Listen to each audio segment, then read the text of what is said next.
이야기의 주인공은 차우더, 라는 젊은 남자입니다. 차우더는 작은 마을에서 택배, 기사로 일하고 있습니다.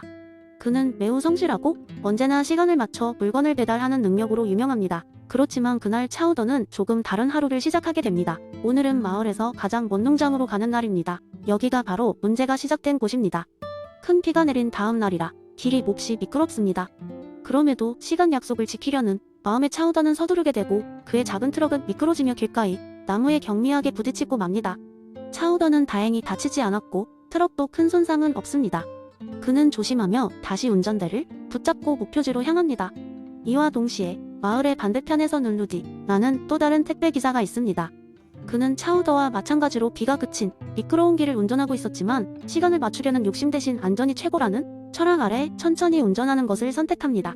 그런데 운명의 장난인지 갑자기 옆길에서 산짐승이 튀어나와 그의 차 앞을 가로질렀습니다. 루디는 놀라서 핸들을 급하게 돌렸고 그 결과 도로 옆으로 전복되고 말았습니다. 다행히 산짐승도 루디도 큰 부상은 없었지만 그의 차는 치명적인 손상을 입어 더 이상 움직일 수 없는 상태가 되었습니다. 동일한 날에 일어난 두 사건은 마을 전체에 퍼졌고 사람들은 이 두 택배기사에 대해 의견을 나누기 시작했습니다. 모두가 두 사건을 본능적으로 대비하기 시작했는데 여기서 도덕적 운의 개념이 작용점을 찾습니다.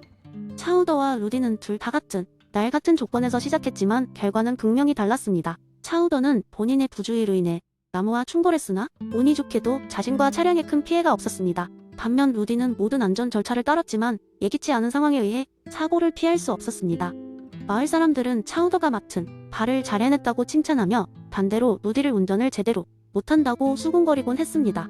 이 상황을 어떻게 평가해야 할까요? 도덕적 운의 관점에서 보면 실제로 차우더와 루디의 행동에 대한 도덕적 비난이나 칭찬은 그들이 통제할 수 없는 운에 크게 좌우되었습니다. 그들의 의도나 준비도 중요하지만 운 좋게 큰 사고를 피한 차우더와 불운하게 사고를 당한 루디는 동일하게 취급할 수 없습니다. 일상의 도덕적 판단들이 단순한 행위 그 자체보다 결과에 얼마나 의존하는지를 보여주는 좋은 예입니다.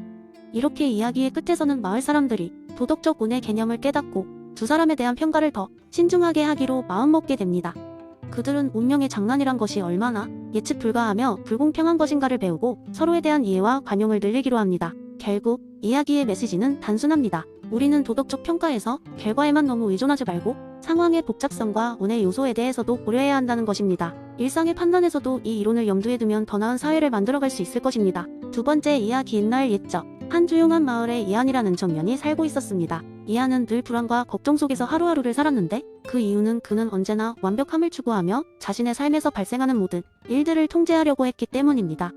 이한은 사람들의 평가에 민감했고 날씨가 좋지 않으면 하루 종일 우울해졌으며 미래에 대한 불확실성 때문에 잠을 이루지 못하곤 했습니다. 어느 날 이한은 마을 광장에서 열린 철학 강연에 참석하게 되었습니다. 그곳에선 에픽테토스의 철학이 강조되었으며 강연자는 통제할 수 있는 것과 통제할 수 없는 것을 구별하라는 이론을 설명하고 있었습니다. 이한은 그 이야기에 깊은 인상을 받았고 집으로 돌아오는 길에 그 이론에 대해 깊이 생각하게 되었습니다. 그날 밤 그는 창밖에 부슬비가 내리는 것을 보며 평소라면 우울해졌겠지만 이번에는 강연에서 들었던 이야기를 떠올리며 잠시 멈춰 서서 생각했습니다. 비가 오는 건 내가 통제할 수 있는 게 아니잖아. 하지만 비 오는 날에도 즐길 수 있는 무언가를 찾는 건 내가 통제할 수 있는 거야. 그제서야 그는 미소를 지으며 따뜻한 차 한 잔과 함께 좋아하는 책을 읽으며 여유로운 시간을 보냈습니다. 그 순간은 그에게 있어서 무언가 큰 깨달음을 주었죠. 다음날 이한은 여느 때처럼 직장에 갔는데 동료 한 명이 그에게 쉽게 불가능할 것 같은 업무를 맡겼습니다. 이전에 이한 같았으면 걱정과 스트레스로 가득 찼겠지만 이번엔 마인드를 달리했습니다. 다른 사람의 기대와 의견은 내가 통제할 수 없어. 하지만 내가 최선을 다하는 것은 통제할 수 있지. 그는 차분히 일에 집중했고 놀랍게도 이전보다 더 효율적으로 업무를 처리할 수 있었습니다. 시간이 지나면서 이한은 에픽테토스의 이론을 자신의 삶에 점점 더 많이 적용하기 시작했습니다. 그는 더 이상 날씨나 주변, 사람들의 반응에 일희일비하지 않았고 그 대신 자신의 내적 평화를 유지하기 위해 노력했습니다. 덕분에 그의 얼굴에는 항상 여유로운 미소가 띄어졌고 사람들은 그런 그를 더 좋아하게 되었습니다. 마을 사람들은 이한이 변한 모습을 보고 궁금해했고 이한은 자신의 깨달음을 나누기 시작했습니다.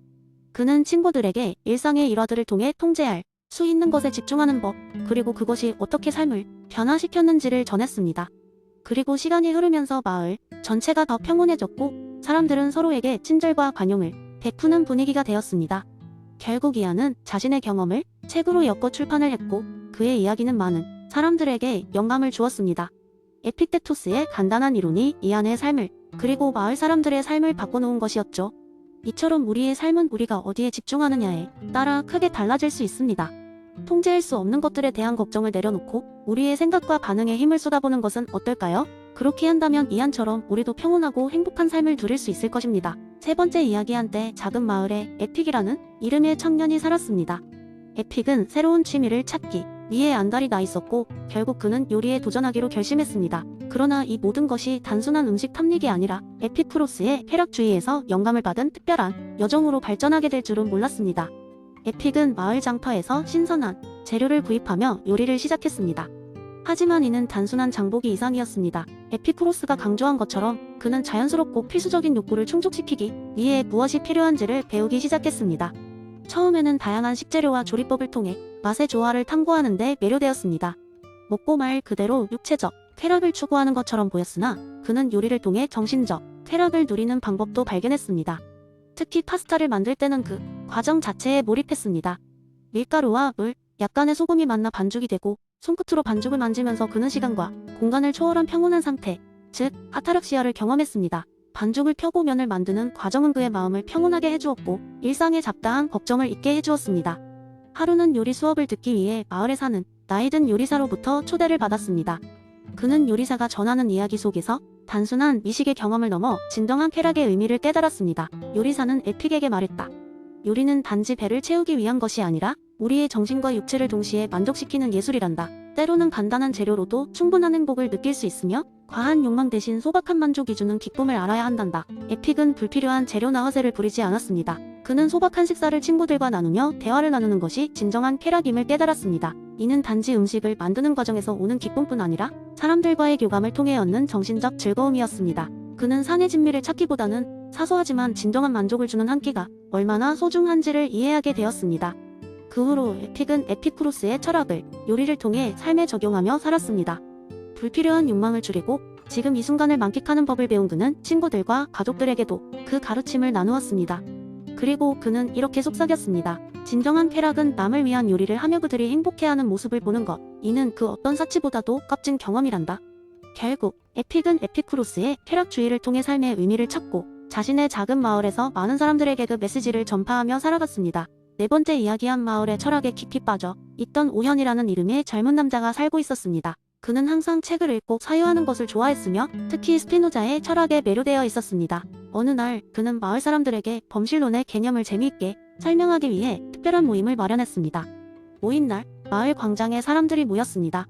오현은 무대에 올라 준비해 온 이야기를 시작했습니다. 여러분, 오늘 저는 여러분에게 아주 특별한 이야기를 해드리려고 합니다. 우리는 모두 신을 다르게 생각하죠. 그런데 만약 신이 바로 우리 주변에 있는 모든 것이라면 어떨까요? 사람들은 흥미롭다는 듯 고개를 살짝 끄덕였습니다. 오현은 웃으며 말을 이어갔습니다. 자, 여기 사과나무가 있다고 상상해보세요. 이 사과나무는 그 자체로 신의 일부입니다. 우리가 매일 보는 하늘, 마시는 물, 심지어는 우리가 숨쉬는 공기 모두 신의 다른 모습이라는 것입니다. 스피노자는 이렇게 자연과 삶의 모든 요소가 신성하다고 했습니다. 농부인 짐 할아버지가 손을 들었습니다.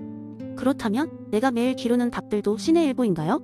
오현은 웃음을 지으며 답했습니다. 맞습니다, 할아버지. 그렇다면 우리가 더 잘 돌봐줘야 하지 않을까요? 그 닭들은 우리에게 맛있는 달걀을 주고 그 자체로 신의 선물이라고 할 수 있습니다. 이야기를 듣던 마을의 어린 소녀 유미가 손을 들었습니다. 그럼 친구들과 노는 것도 신의 일부인가요? 그의 대답은 명확했습니다. 그럼요. 유미, 친구들과의 우정과 웃음도 신이 우리에게 준 삶의 기쁨입니다.